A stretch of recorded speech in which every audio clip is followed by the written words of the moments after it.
Hello and welcome to another SuperNEC help video. We're doing a grand tour of SuperNEC using an LPDA as an example, and this is actually the third installment of our little tutorial based thing.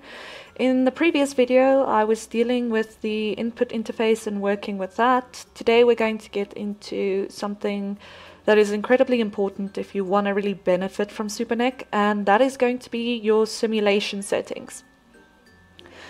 So to begin with, you can find your simulation settings over here in the Edit tab, right there. Our plan for the future of the program is actually to create like a nice toolbar with all your simulation settings laid out over here. But for now, I'm just going to take you through this, and if things change, I'll make another video. And there you have the beginnings of your simulation settings. First thing we're going to be covering, we'll move through this summary of your simulation settings slowly, is your frequency. So you'll recall in a previous video that I mentioned that you have a model frequency that you can set down here. Its default value is 300 megahertz because mathematically we really like that frequency because it gives us a wavelength of exactly 1 meter. But in this specific example, we can actually set up a frequency range we'd like to simulate our assembly at. Recall that the model frequency is actually setting an upper threshold for which your actual project is going to be valid for. This, however, is going to be showing a frequency range for your assembly. So, for example, if I had to put this in terms of standard MATLAB code, I would like to simulate my LPDA from a frequency starting at, say, 100 megahertz. I would very much like to increment my frequency by 10 megahertz. And I'm going to be taking my simulation up to 310 megahertz, just because, slightly above the model frequency. Now it'll actually simulate this LPDA we've set up in this frequency range. So it'll start off at 100 megahertz, move up by 10, 110, and then move up until it reaches our upper threshold of 310 megahertz. The next thing I'd like to discuss, even though I do not recommend changing this, is our interaction range. So the interaction range is pretty much self-explanatory, but something I do need to warn you guys about is that should you actually decrease this length, which is in terms of our actual wavelength, a more detailed kernel is going to be called upon to actually create the interaction between your segments. Likewise, if you increase the length, it's going to be making use of a more simplistic kernel, etc., etc. And long story short, you don't actually want to mess with this too much because it actually speaks about the interaction of your assembly with environment. Should you guys want to know more information about that, we can discuss it in a later video. The next thing I'm going to be discussing is this box labeled kernel. Typically you're going to make use of a thin wire kernel for our methods of moment solution, but there is a case for actually using what's known as the extended thin wire kernel, which you can see there, that box. It's an either or type situation. The extended thin wire kernel is mostly applicable when the diameter is quite wide compared to our defined length, like a 3:1 ratio. Therefore, to actually see a proper interaction with your structures, you're going to want to switch to the extended thin wire kernel. Obviously, the extended thin wire kernel is quite a fair bit more complex than our normal thin wire kernel, and therefore your simulation is probably going to take a good deal longer to run. Just keep that in mind. And this output box is actually very important for what we're going to be dealing with. To explain it, I'm going to start with what SuperNEC actually does in terms of processing. SuperNEC is given an input file, which is created obviously when you use the input interface. Check out the previous video if you're not aware about that. And this input interface produces a standard, what's known as a NEC2 file. This NEC2 file is then fed into our simulation, and we write an output file, which you can access at a later point. Again, I'll be showing it in an upcoming video. In terms of this output file, there are certain defaults that we've set up that's automatically going to get written to it. But should you actually want to add additional things to this output file, for example, you need more information or you'd like some data captured on the output file, you actually have to tell SuperNEC to include it, otherwise you will be left with only the defaults. So write currents, write charges, very self-explanatory, and this one is actually very interesting and quite useful in certain cases. What the integration over source actually does is it can give you an alternative way to check your input impedance. So what normally happens when we would like to get the input impedance to our structure is you're going to obviously apply a voltage through your input interface, or you edited your settings or your assembly or whatever. You'll apply a voltage and the program is then going to create an electric field based off that voltage. There's obviously a current present as well. You use Ohm's law, you get a lovely representation of your actual input impedance. But this integration over source actually creates a very accurate voltage at your source by doing a numerical integration of the electric field that was created.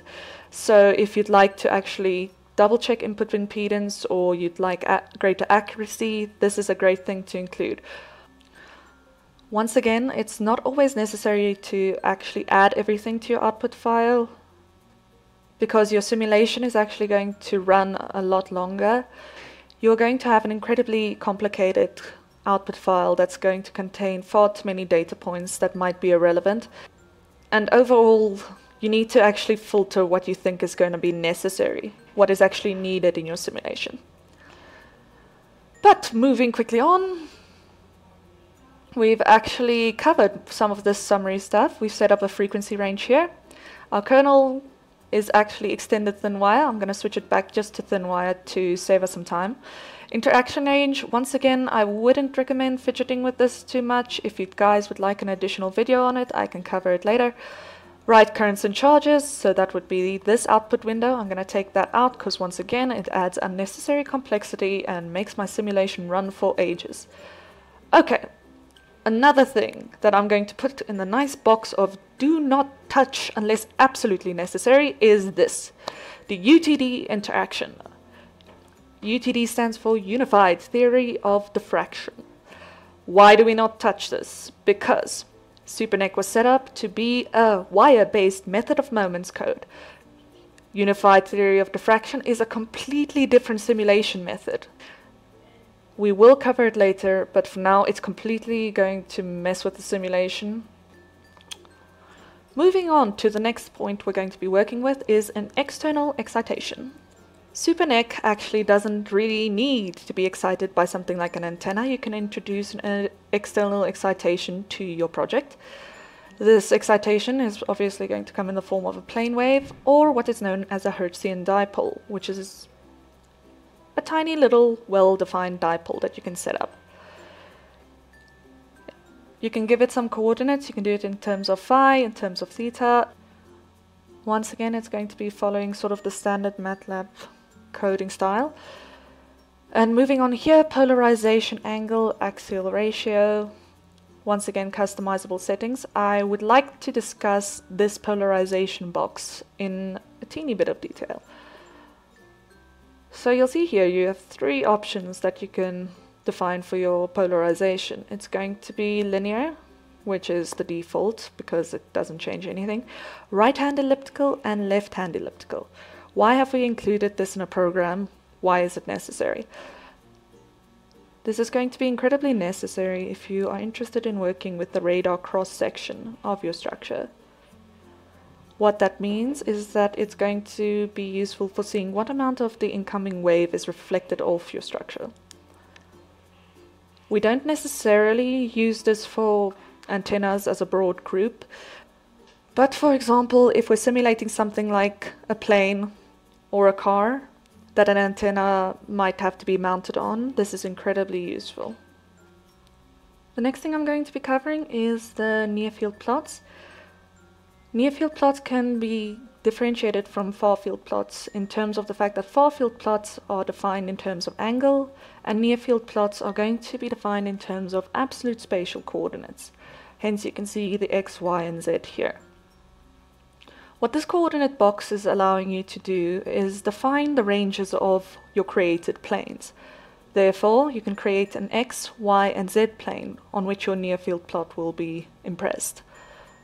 Here you can see we start at a negative x value, so negative 0.5, incremented 0.5 going up to 10, y exactly the same, and z actually goes from 0, 0.5 to 5.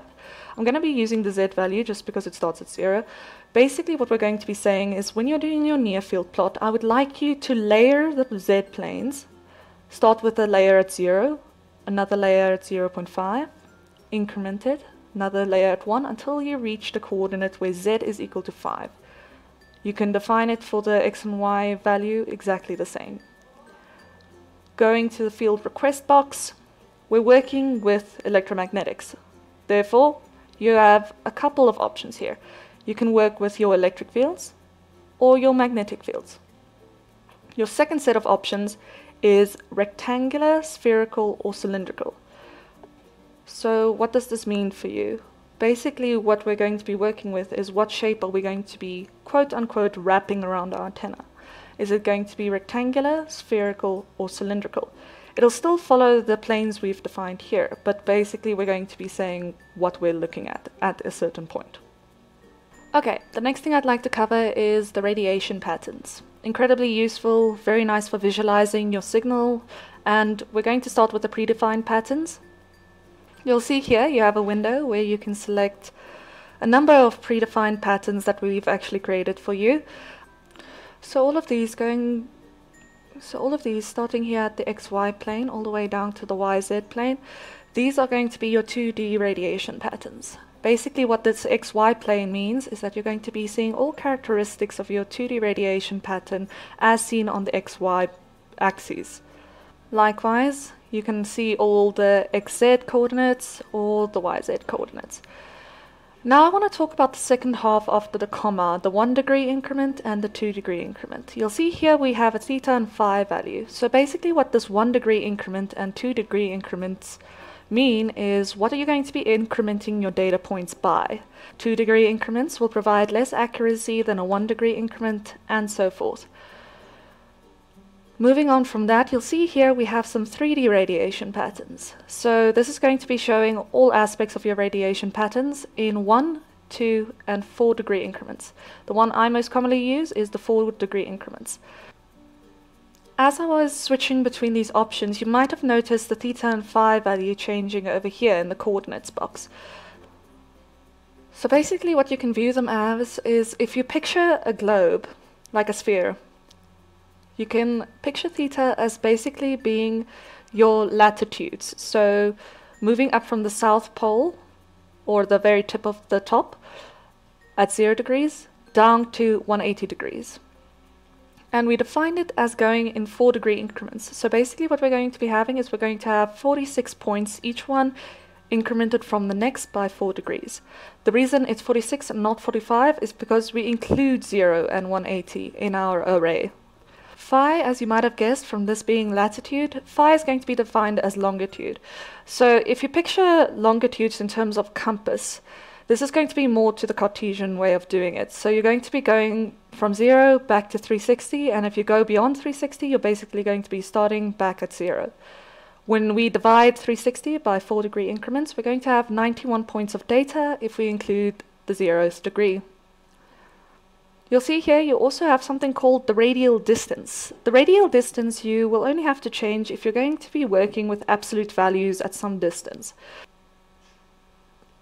If you're not working with a radial distance, we're just going to be using values relative to a certain isotope. The last box we'll be covering here is the polarization box. It's in our output control box. You'll see here you have two options. You have the vertical horizontal and you have the major minor. Vertical horizontal is pretty self-explanatory, but I'd like to actually just explain to you what the major minor is. Remember you defined the polarization at some point. So if it's an elliptical polarization, the major minor refers to which axis of the polarization you're referring to, the major axis or the minor axis. The second drop-down menu you can explore is going to be your gain. So you can make your gain power-based or directive-based. Not much more to add in terms of that. And the last thing is something that is actually really, really useful to us.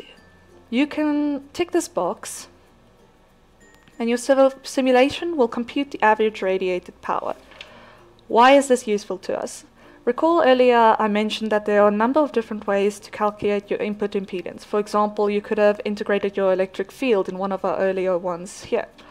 So what this allows you to do is, if you want greater accuracy in terms of your input impedance, you're going to be working with the law of conservation of energy.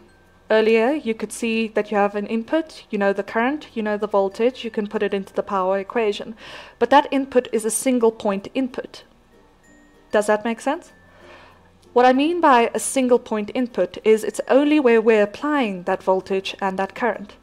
By the law of conservation of power, the power getting put into our assembly must equal the power coming out of our assembly. The average radiated power is going to be a complete integration of all the currents going through every single segment of your structure. Therefore, it's a great deal more accurate since it has multiple points of calculation as opposed to our input power, which is a single point of calculation. By comparing those two, you can actually get a much more accurate representation of your input impedance. And thankfully, that's all I'm going to actually be adding in terms of the radiation patterns. If you'd like more details, please do say so in the comments. Remember, we now have defined everything, major, minor, our gain. We'd like to compute the average power. Always, you have to add your radiation pattern, otherwise it won't go through to your output interface.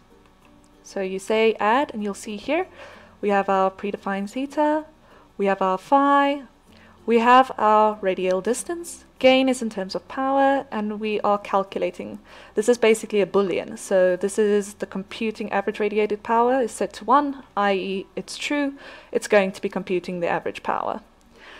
As was the case with the near field plots, I'm just going to go back up here. If I want to add, for example, my XY plane to have another look at a different aspect of my radiation pattern, I can customize it, add it, and I can add as many as I want. And overall, it's just a pretty damn useful part of the SuperNEC kit.